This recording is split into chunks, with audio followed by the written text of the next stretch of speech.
Hola hermanos, hola hermanas, ¿qué tal? ¿Cómo están? Espero que estén con todas las bendiciones del cielo. Como les había dicho, estoy preparando algunos videos para ir compartiendo acerca de cómo organizar el mensaje de evangelización, de predicación. Desde ya que si bien esto es como una estructura, siempre nos movemos en la libertad que el Espíritu Santo suscita en cada uno de nosotros.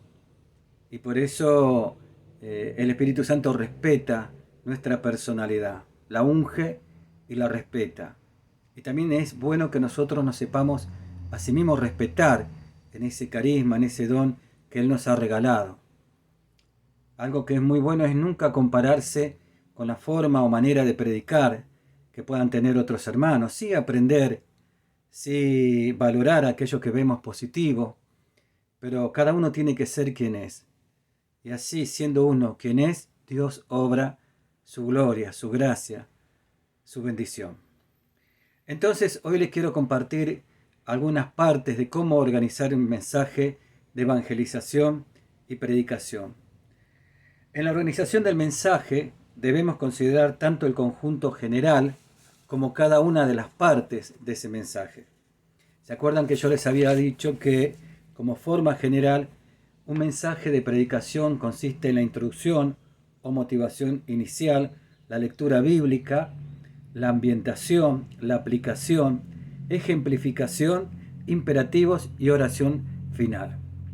A todo esto le podría agregar que antes de la introducción o motivación inicial está la oración, ya sea esa oración que pueda ser la comunidad a través de algún hermano, alguna hermana, invocando al Espíritu Santo para que unja con su gracia, su poder y sabiduría a quien en ese momento se está poniendo como instrumento de Dios, tal cual decía San Francisco de Asís, instrumento de su paz, instrumento de su amor, instrumento de su gracia, para que Dios obre a través de esa persona en la comunidad. O esa oración la puede realizar uno mismo. En lo personal me ha tocado visitar algunas comunidades, compartir con ellos la alegría de la fe, que yo siempre digo que la fe es una alegría espiritual que nos fortalece y nos da paz. Y entonces quizás no hubo nadie que nos haya presentado o que haya rezado, intercedido por nosotros. Bueno, en ese caso lo podemos hacer cada uno de nosotros. Siempre luego de un momento de oración, de alabanza, es importante que uno pueda continuar en ese espíritu de adoración y ahí comenzar a hacer una oración personal, o sea, uno mismo, o que la oración la pueda hacer otra persona por quien va a predicar. Esa persona lo está haciendo en nombre de la comunidad y sabemos que la comunidad orante es aquella donde la palabra de Dios se cumple, que donde dos o más están reunidos, Él está en medio. O sea, a través de la comunidad orante es el mismo Señor el que nos está dando su bendición. Y luego de ese momento de oración, en el cual muchas veces el Espíritu Santo ya nos va ungiendo, nos va trayendo su orientación divina, es en ese momento que luego viene la parte de la presentación personal. Es muy bueno establecer un vínculo con quienes están en ese momento recibiéndonos con amor cristiano y establecer un vínculo presentándonos, diciendo de qué comunidad somos. Es muy importante saber que cuando vamos a predicar a otro lugar vayamos siempre en nombre de una comunidad, con la bendición pastoral del sacerdote, y eso nos da una cobertura espiritual muy grande frente a todo ataque del enemigo, presentándonos en nuestra realidad diaria, como laico, como religioso, como religiosa, nuestra familia, cómo está conformada, desde ya nuestro nombre. Hay quienes tienen un don especial, un carisma especial de establecer un vínculo muy rápido, ¿no? Y hay quienes de pronto le cuesta un poco más. Pero siempre tenemos que descansar en esa confianza plena que si Dios nos puso en ese lugar es porque Él bien sabe lo que está haciendo. Y entonces luego de hacer esa presentación, ¿eh? En donde también me parece muy bueno agradecer a quienes nos han invitado, desde ya primero agradecer al Señor. Yo siempre, luego de agradecer al Señor, también es algo personal, ¿no? Siempre invoco la protección de nuestra Madre, la Santísima Virgen, y pido la intercesión de los santos. Otros invocan como grandes predicadores al Espíritu Santo a través de una oración formal o una oración más espontánea. Pero como les decía, es luego de hacer la oración, es muy importante la presentación de cada uno de nosotros para generar una cercanía. En definitiva, somos hermanos y hermanas que estamos compartiendo la palabra y no somos más que ministros o servidores del Señor. Como decía alguien que una vez lo presentaron como un gran servidor del Señor y él dijo, no, yo no soy un gran servidor del Señor, soy simplemente un servidor de un gran Señor. Es muy importante ubicarnos correctamente delante de Dios y delante de los hermanos. Y luego de hacer esa presentación personal, de dónde venimos, cómo está conformada nuestra familia, de pronto quizás hasta contar cuál fue nuestra experiencia con el Espíritu Santo, nuestra primera experiencia de fe. Cada uno en ese momento tiene que sentirse libre, pero no tiene que eso significar mucho tiempo. Es importante que no sea mucho tiempo para que no quede la gente muy focalizada en uno. Yo creo que es muy importante tratar de evitar que la gente quede apegada a uno, focalizado en uno, lo cual no es muy fácil, porque humanos somos los instrumentos, pero siempre lo importante es que la gente quede apegada al Señor. Y si queda apegada al Señor, seguramente va a querer quedar apegada a una comunidad, porque el Señor está presente en la comunidad. Entonces el primer punto es la introducción o motivación inicial.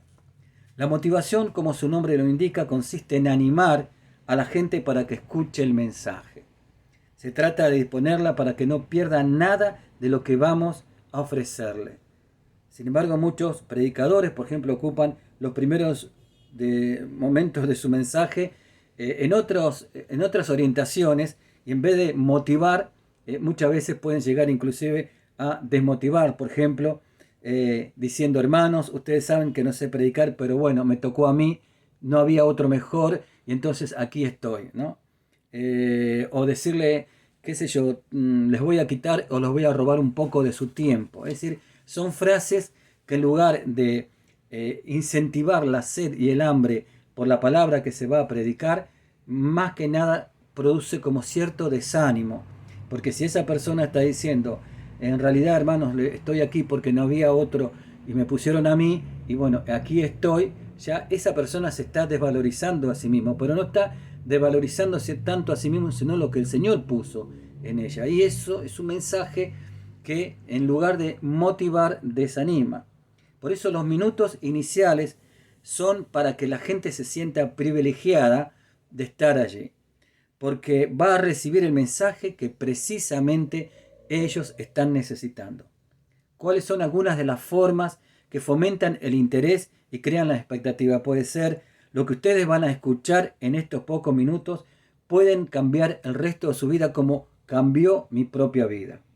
Doy testimonio del poder de esta palabra que Dios hoy puso en mi corazón para compartirles el pan de la palabra a cada uno de ustedes. El mensaje que hoy tiene la palabra de Dios es como un anillo al dedo para cada una de nuestras necesidades. La palabra de Dios hoy se va a hacer vida en tu vida. Hoy vas a ser transformado, renovado. Hoy vas a salir con una mentalidad nueva, con un corazón nuevo, con una vida nueva. Dios tiene preparado para tu vida una tremenda y gran bendición que traerá fortaleza, paz, alegría y sobre todo el deseo de seguirlo a Él. O sea, una palabra motivadora. El gran motivador siempre es el Señor, así que solo va a empezar a fluir de tus labios esa palabra motivadora. Porque el Dios quiere que nosotros seamos levantados y comencemos a caminar. Naturalmente no se trata simplemente de una fórmula oratoria. El predicador debe estar convencido de aquello que va a transmitir. Cuando Jairo estaba suplicando a Jesús por la sanación de su hija, llegaron sus siervos y le dijeron, tu hija ya está muerta. Pero Jesús por su parte le dijo, no tengas miedo, no los escuches, solamente cree. Fíjense cómo el Señor es un gran motivador. ante un mensaje de desánimo, Jesús trae un mensaje de vida. Jairo, por un lado, recibe la noticia de la muerte, pero por el otro lado, recibe de los labios de Jesús, y en este caso, de aquel que es el instrumento de Dios, una palabra de esperanza, una palabra de avivamiento. Y eso es importantísimo, ya que prepara el corazón, el ánimo de aquellos que van a recibir la prédica para que puedan ser un terreno fértil en donde la semilla de la palabra caiga y produzca frutos al 30, al 60 y al 100 por uno. Una buena motivación tiene que ser fundamentalmente corta, pero bien penetrante. Y tiene que suscitar en los oyentes la siguiente reacción: comience ya, por favor, estoy anhelante, deseoso de escuchar el mensaje que hoy me va a transmitir. En la motivación se debe transmitir por sobre todo vigor, entusiasmo, interés. Es decir, debemos transmitir vida, la vida de Dios. Y esto no tiene que ser algo actuado, sino que tiene que ser fruto de nuestra experiencia de vida con Dios. Las personas que tienen experiencia de vida de Dios transmiten la vida de Dios.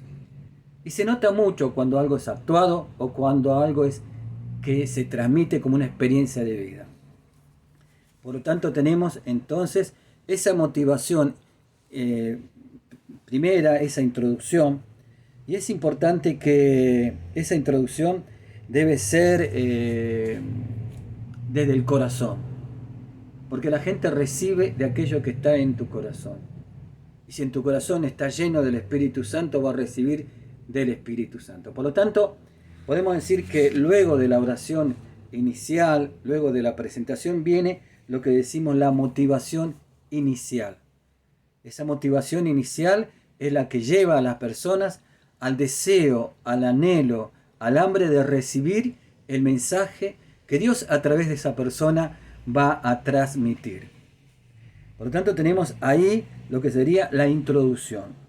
Luego viene la lectura bíblica. Por eso habíamos dicho que todo mensaje tiene que tener un texto base. O sea, un texto base. Luego se puede ir, a medida que se va desarrollando la predicación, se puede ir enriqueciendo con otros textos. Si una persona es de mucha lectura de la palabra de Dios y más lectura orante, seguramente el Espíritu Santo traerá de ese reservorio de palabra de Dios que hay en su mente y en su corazón, va a entresacar aquellas palabras que son necesarias decir para que el auditorio, para que los hermanos sean impactados por la misma y la fe crezca. Acordémonos lo que dice en Romanos capítulo 10, versículo 17, que la fe nace por el predicar, por la predicación, y la predicación en virtud de la palabra de Cristo. Luego viene entonces la lectura de la palabra de Dios. Es decir, entonces ya vimos la oración inicial, la introducción o motivación inicial, y luego ahora la lectura bíblica, teniendo ya nosotros nuestro mensaje base. Todos nuestros mensajes deben estar basados en la palabra de Dios. O sea, aquella palabra que primero impactó mi corazón y mejor aún, y así debería ser, transformó mi vida. Al terminar la lectura de la palabra es muy importante decir con toda autoridad de fe: esto es palabra de Dios. Que además de ser cierto, le evitará problemas, puesto que en ocasiones los mensajes serán para convencer al hombre de pecado o para expresar criterios que son criterios a los criterios del mundo. Es decir, al decir yo esto es palabra de Dios, estoy diciendo lo que le estoy transmitiendo no es una opinión personal, no es mi propia palabra. Y eso nos da la autoridad. Hay un secreto espiritual cuando uno dice esto es palabra de Dios. Está poniendo la autoridad de Dios delante. Y ahí el Espíritu Santo está obrando. No conviene, por ejemplo, expresarse así. Como dice Jeremías, yo te he amado con amor eterno. Como dice Juan, yo he venido para que tengan vida y la tengan en abundancia. Mejor es decir, el mismo Dios te dice hoy a vos, con amor eterno te he amado. Jesús hoy afirma a tu corazón, yo he venido para que tengas vida y la tengas en abundancia.